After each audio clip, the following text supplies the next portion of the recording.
Nagpahayag na ang Traffic Management Group sa Santa Josefa, Agusan del Sur bahin sa mga kabatanunan nga nagapahigayon og drug racing ilabi na panahon sa kagabion. Sumala kang TMG Team Leader Rico Mordino, ginabadlong matod pa nila ang mga kabatanunan nga nalambigit sa drug racing. Kami sa TMG uban po ang kapulisan ginabadlong ginamo ng drug racing. Kay dunay madisgrasya niya na problema na po sa ato ang gobyerno, no?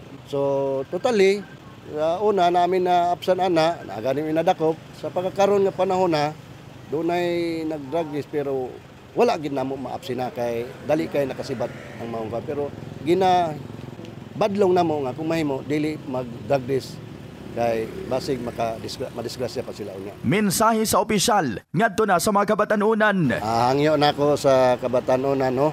Ayaw ninyo himoa nga kalingawan ang drug race kay kana ginabuhi ninyo kung simba ko lang musipyat mo diha gid nato kan ang problema. So siguro undangon nato na maghimo tag laing inyong kalingawan nga dili supak sa ato ang gobyerno.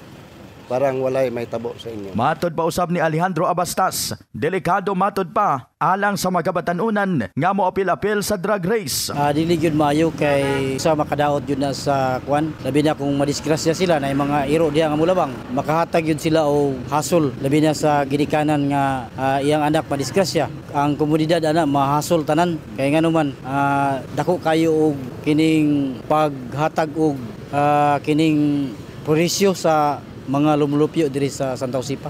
Usa sa mga hinungdan anang madisgrasya gyud.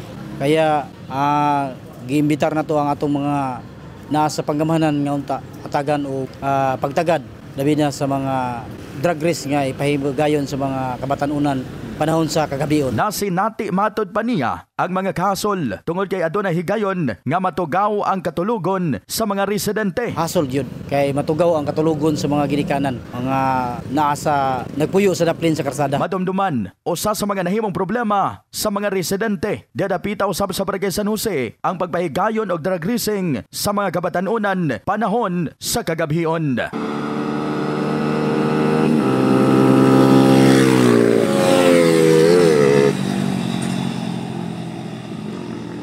Luyo niya na, padayon nga naningkamot ang lokal nga panggamanan ning nasangpit nga lungsod.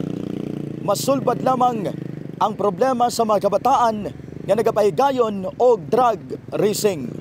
In the heart of changing lives, kini si Brigada Christian Talimudaw Cabanyas, Brigada News.